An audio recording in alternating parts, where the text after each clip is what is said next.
Welcome to installment number 313 of the Mitzvahs as enumerated by Maimonides, the Rambam. Today we are starting a brand new book of Maimonides called the Book of Shoftim, the Book of Judges. And this book is all about promoting justice.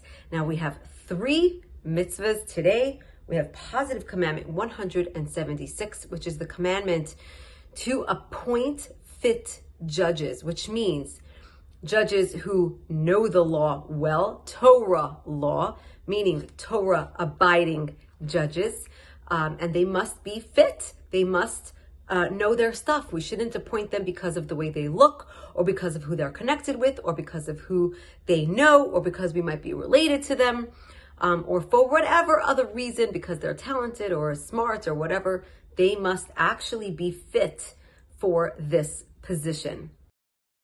Secondly, we have negative commandment 284, which is the inverse. It is the prohibition of appointing a judge who is not an expert.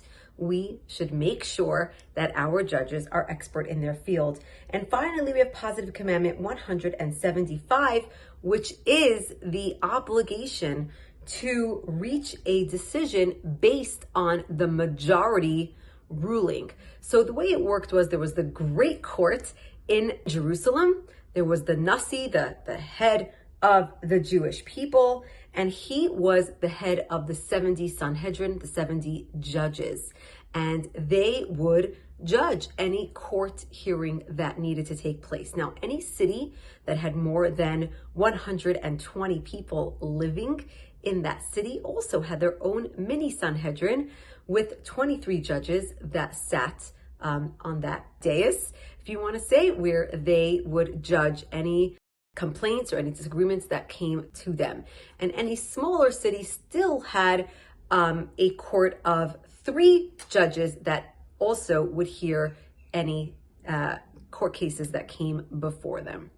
Now, what is interesting is that these judges, where would they sit? They would sit at the gates of the city. The Rebbe explains that just like every city needed to have judges, our body too, our body is like a mini city. And what are our gates? Our gates are all the openings of our bodies, specifically our eyes, our ears, our nose, and our mouth.